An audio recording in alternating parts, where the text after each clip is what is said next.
Chapter 5. The State of Presence. It's not what you think it is.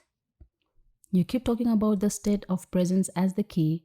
I think I understand it intellectually, but I don't know if I have ever truly experienced it. I wonder, is it what I think it is, or is it something entirely different? It's not what you think it is. You can't think about presence and the mind can't understand it. Understanding presence is being present. Try a little experiment. Close your eyes and say to yourself, I wonder what my next thought is going to be. Then become very alert and wait for the next thought. Be like a cat watching a mouse hole. What thought is going to come out of the mouse hole? Try it now. Well, I had to wait for quite a long time before a thought came in. Exactly. As long as you are in a state of intense presence, you are free of thought. You are still yet highly alert. The instant your conscious attention sinks below a certain level, thought rushes in. The mental noise returns. The stillness is lost. You are back in time. To test their degree of presence, some Zen masters have been known to creep up on their students from behind and suddenly hit them with a stick. Quite a shock. If the student had been fully present and in a state of alertness, if he had kept his loin girded and his lamp burning, which is one of the analogies that Jesus uses for presence, he would have noticed the master coming up from behind and stopped him or stepped aside. But if he were hit, that would mean he was immersed in thought, which is to say, absent, unconscious. To stay present in everyday life, it helps to be deeply rooted within yourself. Otherwise, the mind, which has incredible momentum, will drag you along like a wild river. What do you mean by rooted within yourself? It means to inhabit your body fully, to always have some of your attention in the inner energy field of your body, to feel the body from within, so to speak. Body awareness keeps you present. It anchors you in the now. The esoteric meaning of waiting. In a sense, the state of presence could be compared to waiting. Jesus used the analogy of waiting in some of his parables. This is not the usual bored or restless kind of waiting that is a denial of the present and that I spoke about already. It is not a waiting in which your attention is focused on some point in the future and the present is perceived as an undesirable obstacle that prevents you from having what you want. There is a qualitatively different kind of waiting, one that requires your total alertness. Something could happen at any moment, and if you are not absolutely awake, absolutely still, you will miss it. This is the kind of waiting Jesus talks about. In that state, all your attention is in the now. There is none left for daydreaming, thinking, remembering, anticipating. There is no tension in it, no fear, just alert presence. You are present with your whole being, with every cell of your body. In that state, the you that has a past and a future, the personality, if you like, is hardly there anymore. And yet nothing of value is lost. You are still essentially yourself. In fact, you are more fully yourself than you ever were before, or rather it is only now that you are truly yourself. Be like a servant waiting for the return of the master, says Jesus. The servant does not know at what hour the master is going to come, so he stays awake, alert, poised, still, lest he miss the master's arrival. In another parable, Jesus speaks of the 5 careless, in bracket unconscious, women who do not have enough oil, in bracket consciousness, to keep their lamps burning, in bracket stay present, and so miss the bridegroom, in bracket the now, and don't get to the wedding feast, in bracket enlightenment. These 5 stand in contrast to the 5 wise women who have enough oil, in bracket stay conscious. Even the men who wrote the Gospels did not understand the meaning of these parables, so the first misinterpretations and distortions crept in as they were written down. With subsequent erroneous interpretations, the real meaning was completely lost. These are parables not about the end of the world, but about the end of psychological time. They point to the transcendence of the egoic mind and the possibility of living in an entirely new state of consciousness. Beauty arises in the stillness of your presence. What you have just described is something that I occasionally experience for brief moments when I'm alone and surrounded by nature. Yes, Zen masters use the word satori to describe a flash of insight, a moment of no mind and total presence.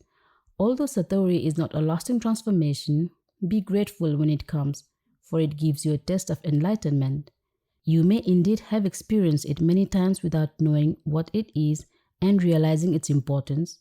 Presence is needed to become aware of the beauty, the majesty, the sacredness of nature. Have you ever gazed up into the infinity of space on a clear night, awestruck by the absolute stillness and inconceivable vastness of it?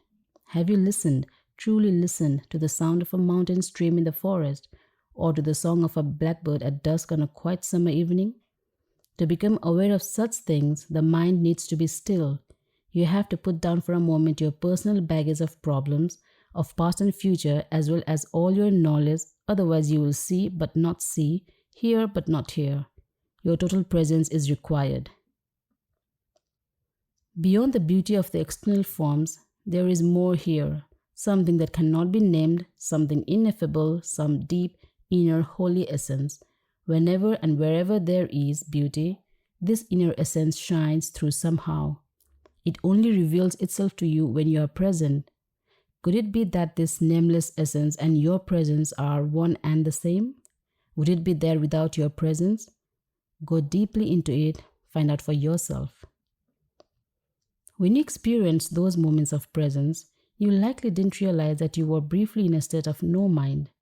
This is because the gap between that state and the influx of thought was too narrow. Your satori may only have lasted for a few seconds before the mind came in, but it was there. Otherwise, you would not have experienced the beauty. Mind can neither recognize nor create beauty. Only for a few seconds, while you were completely present, was that beauty or that sacredness there. Because of the narrowness of that gap and the lack of vigilance and alertness on your part, you are probably unable to see the fundamental difference between the perception, the thoughtless awareness of beauty, and the naming and interpreting of it as thought. The time gap was so small that it seemed to be a single process. The truth is, however, that the moment thought came in, all you had was a memory of it. The wider the time gap between perception and thought, the more depth there is to you as a human being, which is to say, the more conscious you are. Many people are so imprisoned in their minds that the beauty of nature does not really exist for them.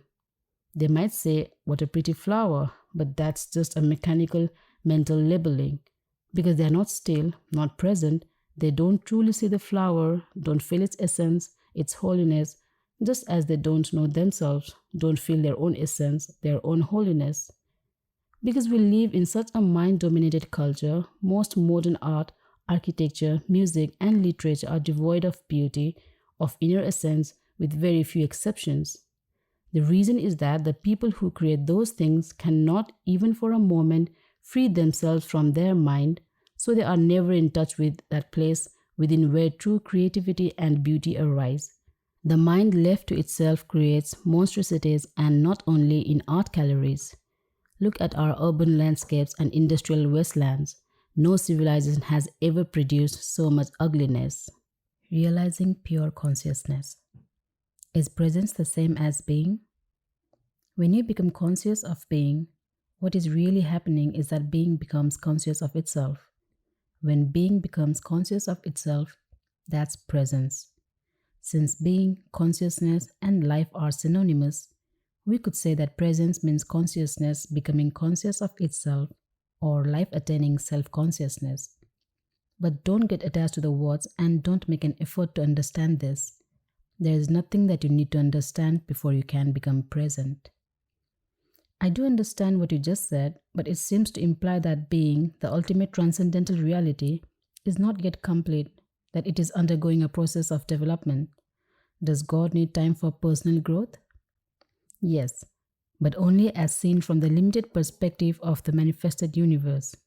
In the Bible, God declares, "I am the Alpha and the Omega, and I am the living one."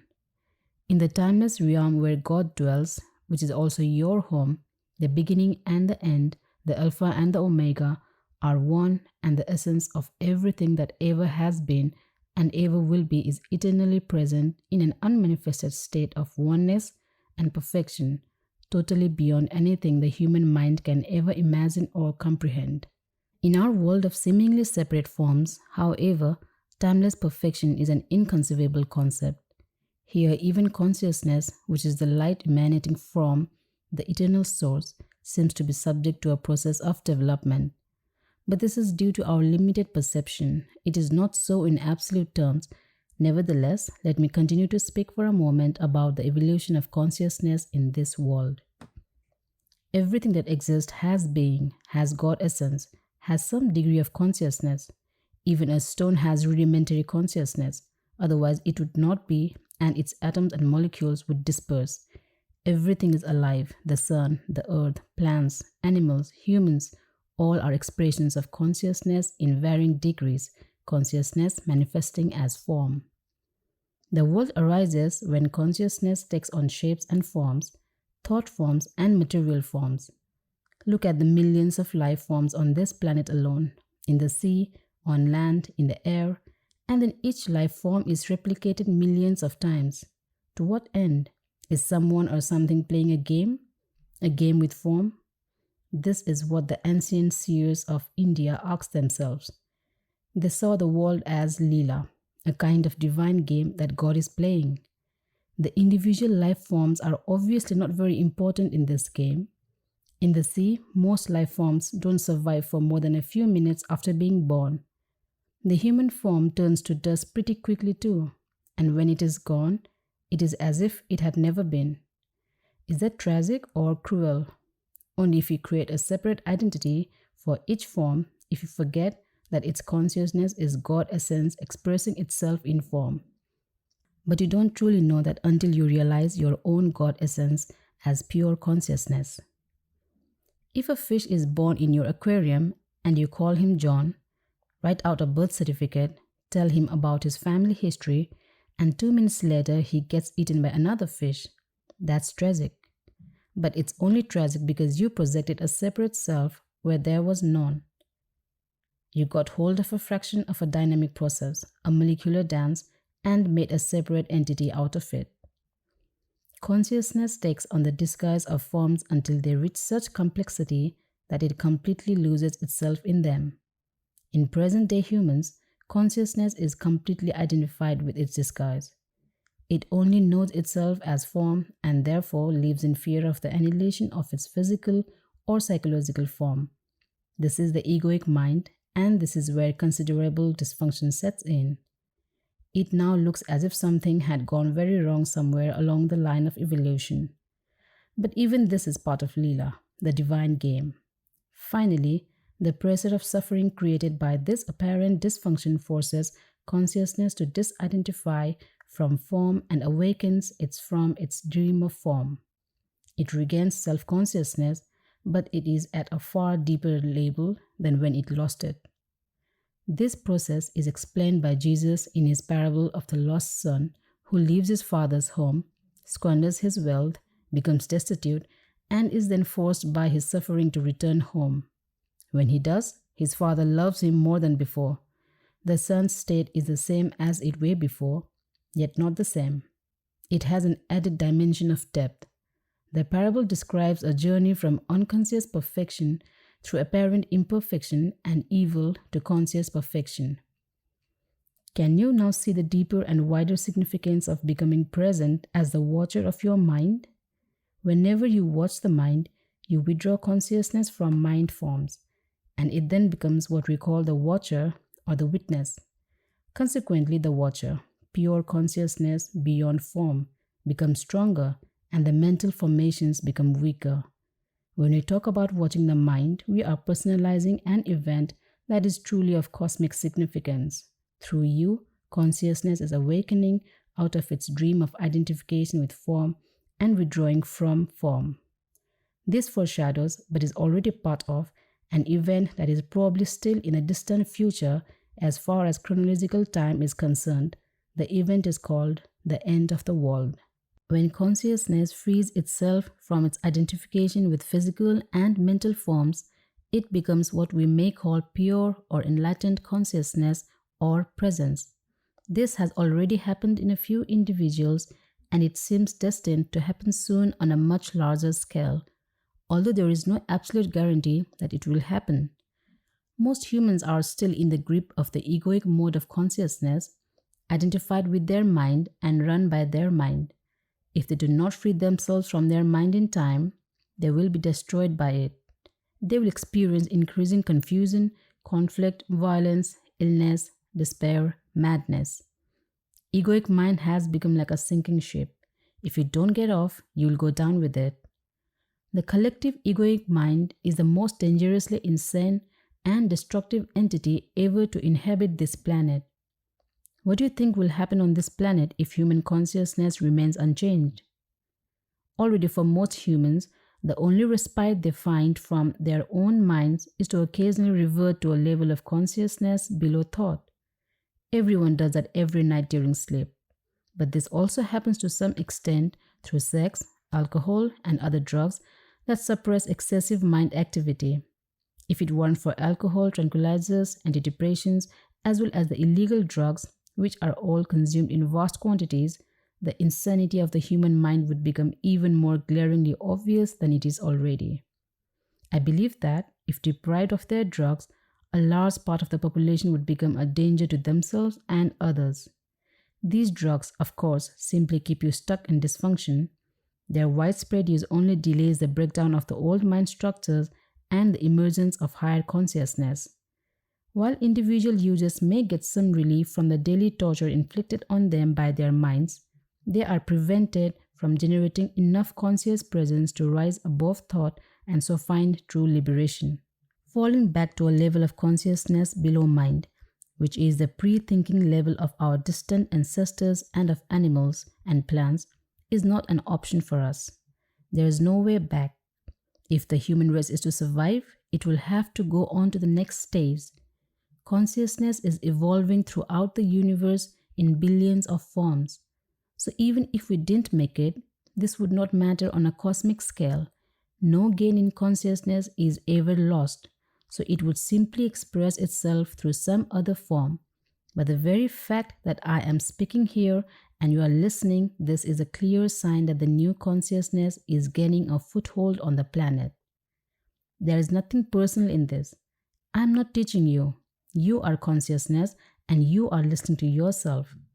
There is an Eastern saying, the teacher and the taught together create the teaching. In any case, the words in themselves are not important. They are not the truth. They only point to it. I speak from presence, and as I speak, you may be able to join me in that state. Although every word that I use has a history, of course, and comes from the past as all language does, the words that I speak to you now are carriers of the high energy frequency of presence, quite apart from the meaning they convey as words. Silence is an even more potent carrier of presence, so when you listen to me speak, be aware of the silence between and underneath the words. Be aware of the gaps. To listen to the silence wherever you are is an easy and direct way of becoming present. Even if there is noise, there is always some silence underneath and in between the sounds. Listening to the silence immediately creates stillness inside you. Only the stillness in you can perceive the silence outside. And what is stillness other than presence, consciousness freed from thought forms? Here is a living realization of what we have been talking about. Christ, the reality of your divine presence. Don't get attached to any one word. You can substitute Christ for presence if that is more meaningful to you. Christ is your God essence or the self, as it is sometimes called in the East. The only difference between Christ and presence is that Christ refers to your indwelling divinity regardless of whether you are conscious of it or not, whereas presence means your awakened divinity or God essence. Many misunderstandings and false beliefs about Christ will clear if you realize that there is no past or future in Christ. To say that Christ was or will be is a contradiction in terms. Jesus was.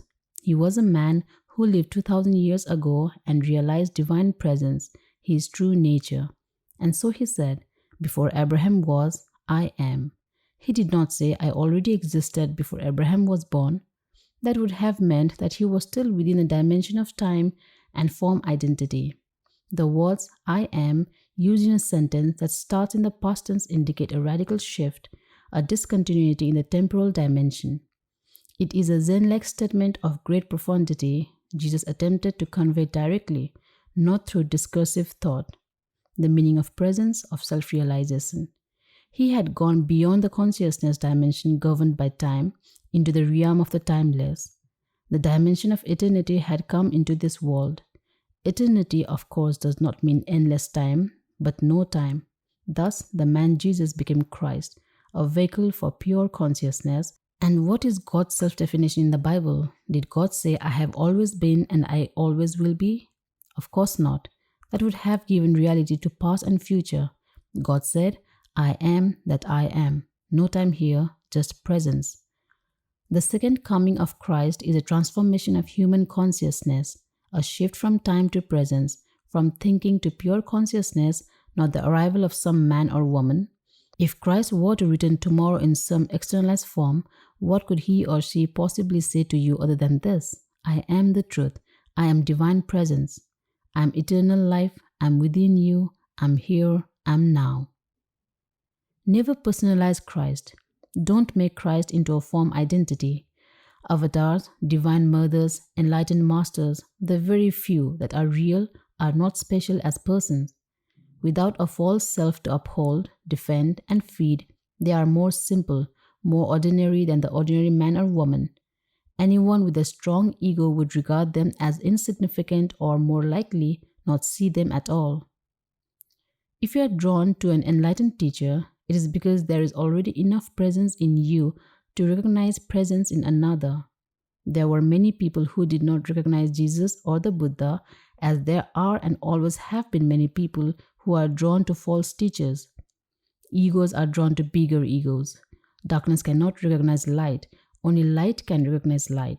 So don't believe that the light is outside you or that it can only come through one particular form.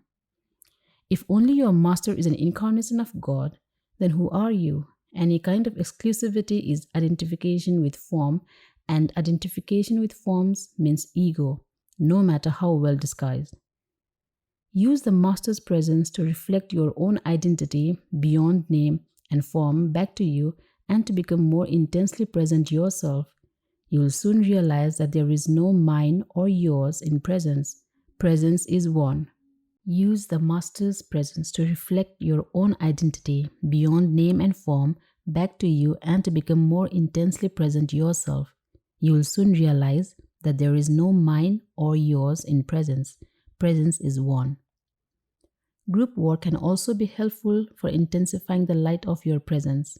A group of people coming together in a state of presence generates a collective energy field of great intensity. It not only raises the degree of presence of each member of the group, but also helps to free the collective human consciousness from its current state of mind dominance. This will make the state of presence increasingly more accessible to individuals. However, unless at least one member of the group is already firmly established in it and thus can hold the energy frequency of that state, the egoic mind can easily reassert itself and sabotage the group's endeavors. All the group work is invaluable, it is not enough, and you must not come to depend on it, nor must you come to depend on a teacher or a master, except during the transitional period when you are learning the meaning and practice of presence.